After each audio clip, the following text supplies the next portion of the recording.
Chastity. It's really about how you orient your desires, not whether you feel it. Desire itself isn't necessarily dirty, it's human nature, and what matters is whether your desire is directed toward connection or consumption.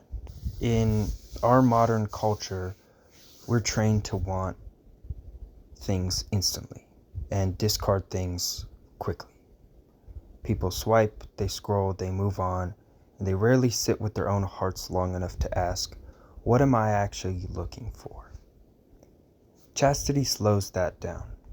It asks you to pause before you ask, to think before you pursue, and to feel before you chase. Living with chastity doesn't mean you suppress your attraction. It means you are disciplined. You learn to ask, do I want this person or do I just want the feeling that they give me? And that's a very real and important distinction most people never make. When you practice chastity, you begin to see people more fully.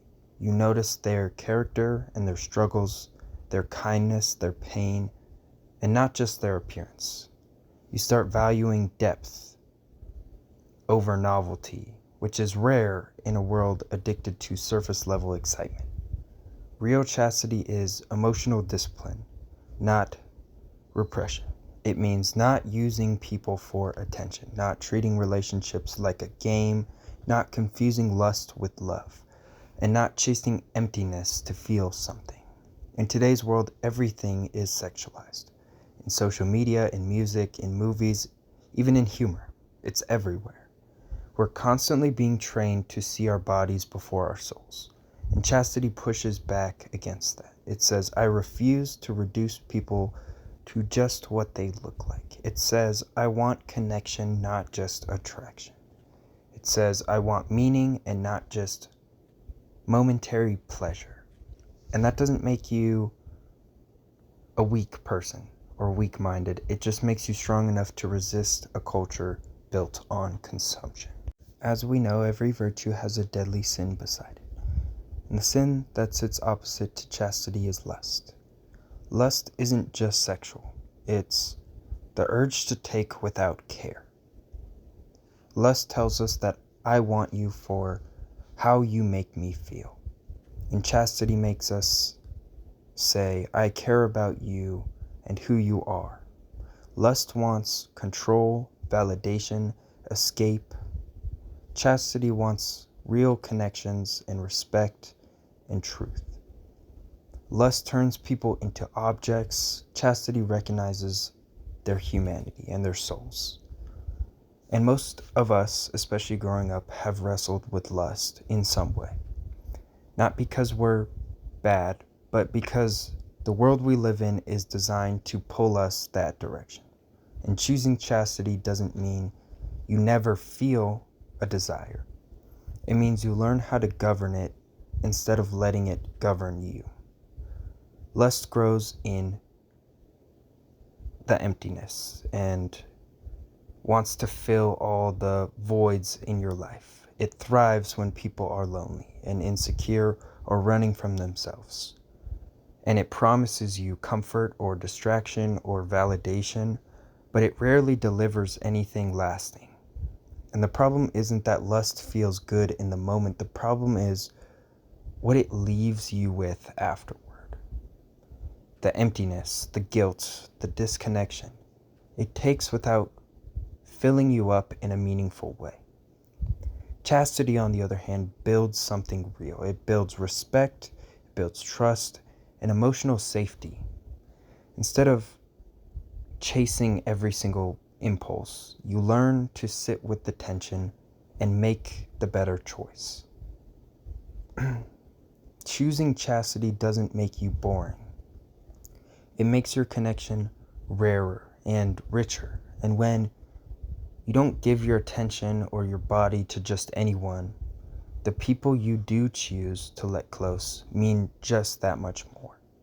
In relationships, chastity looks like loving your partner beyond just their body, respecting their boundaries, not pressuring them emotionally or physically, valuing trust more than the thrill. It means choosing the real intimacy, the deep conversations, being vulnerable, staying loyal over the cheap excitements. And real intimacy is not about how close your bodies are. It's about how safe your hearts feel when you're together. And a lot of relationships fail not because people stop loving each other, but because they start treating each other like possessions instead of partners. Chastity protects love from becoming selfish. It keeps the relationship grounded in respect instead of ego.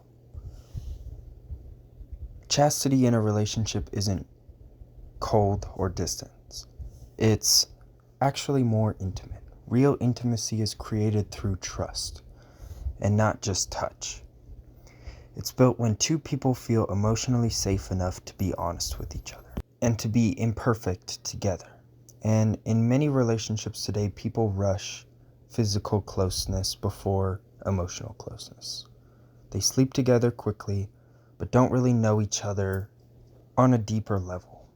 Chastity flips that order. It prioritizes understanding before indulgence. And when chastity guides a relationship, partners treat each other like people. They're honored to know, and not just some trophy or prize to possess. They care about each other's well-being, their boundaries, and their dignity. Love becomes cooperative instead of just one big competition. And that kind of love lasts. Attraction might fade, but respect will keep people together. For me, this one hits close to home. Growing up, I was exposed to stuff too early. I saw things I wasn't ready for at a young age. And it didn't make me evil, but it shaped how I viewed attraction and relationships and my own self-worth. I didn't always understand the difference between desire and love. I confused attention with affection. I confused intensity with intimacy. With my girl, I cared deeply, but caring isn't the same as being pure in intention. Sometimes I wanted reassurance more than I wanted to truly listen. Sometimes I reacted emotionally instead of thoughtfully. Chastity for me hasn't been perfect at all. And it doesn't mean being perfect. It meant becoming more aware of my heart and asking myself, why do I want this? Or am I acting from love or insecurity? Am I trying to connect with her or just escape? Being exposed to sexual content early doesn't make you a bad person, but it does shape your imagination. It can teach your brain to connect love with performance, bodies with worth, or intensity with intimacy. And for a long time, you might not even realize how much that really affected you. It really likes to sneak in slowly. How you view women, how you interpret affection, how you measure your own value. And your growth here isn't about shame, it's about awareness. Real maturity is realizing that I don't want to see people in this way anymore. And that's how the transformation begins. And when distractions are stripped away, and you have to sit with your loneliness and your desire and your regret and your longing all at once, it can be really painful, but it also is where the real growth happens. You don't just go through recovery physically. You go through a moral and emotional recovery as well. And there's one more thing I wanted to make very clear. Chastity isn't just how you treat others, it's how you treat yourself. It's not using yourself as a punching bag emotionally when things become shitty. It's not drowning pain in distractions just to feel numb. It's not hating your body or your mind. Self-chastity means respecting your own worth, protecting your peace, not letting shame define who you are. You don't become pure by punishing yourself. You become pure by healing. And healing takes honesty and patience and compassion. Self-chastity means protecting your mind the same way you protect your body and your soul. It's choosing what you consume and what you dwell on and what you allow to live rent-free in your head at all times. It also means not weaponizing your past against yourself. Many people relapse into shame instead of stepping into growth. But shame doesn't purify you. It creates this trap. Healing looks like saying, I'm not proud of everything I've done, but I'm becoming someone better. That's dignity, not denial. And when you treat yourself with respect, your relationships automatically get healthier by default. You stop seeking validation in harmful ways because you no longer believe that you are unworthy. So here we are, the last virtue. We started with the sins that pull us down. We ended with the virtues that lift us up. Chastity isn't about being perfect or innocent or untouched. It's about becoming someone who loves deeply, who thinks clearly, and treats people, including themselves, with dignity and respect. If there's anything you take away from this video or this series, let it be this. You're not defined by your mistakes. You're defined by how you grow beyond them. Finishing with chastity feels intentional because after confronting the sins and cultivating the virtue, the last step is learning how to love with clarity and with integrity. This entire series hasn't been about perfection, and I want to make that painfully obvious and clear. I know I've said it maybe 100 times now, but it's about becoming more aware, becoming more humble, more disciplined, and more compassionate. Every single virtue has been a mirror. Sometimes it's uncomfortable, sometimes it's painful, sometimes it's not what you want to hear right now. But as long as we grow and learn and take the steps to put in the work, we'll be able to heal. I didn't make these videos to preach. I made them to process, to grow, and to invite others to grow with me. And that's what makes these so powerful. And even if no one else took anything from this series, you still changed through it, and that alone matters. Thank you guys so much for being here through every single video, every virtue, every story, every deadly sin, every moment of honesty that I shared.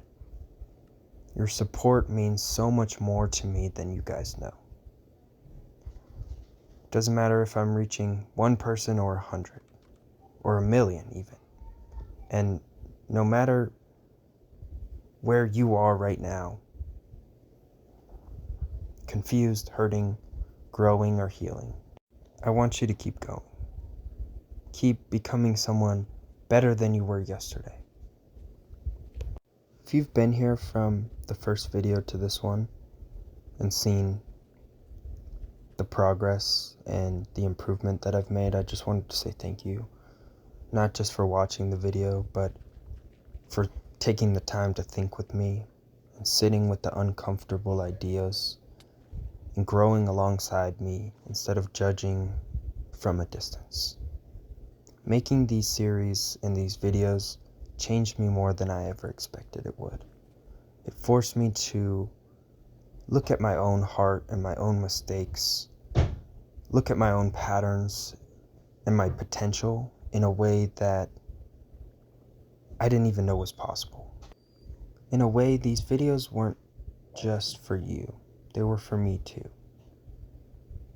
And if you're listening right now, feeling confused, hurt, behind, or unsure about yourself, I want you to know something real. You're not lost. You're learning. You're not broken. You're growing. You're not behind. You're just on your own timeline. Keep going. Keep reflecting. Keep becoming. And no matter what stage in life that you're in a heartbreak, in a healing process, falling in love, losing it, finding yourself again, remember that you are allowed to change. You are allowed to be better than your past. Thank you again for being here. Thank you for trusting me with your time. Thank you for staying on this journey with me. I love every single one of you, and I am proud of every single one of you. And as always, stay rolling.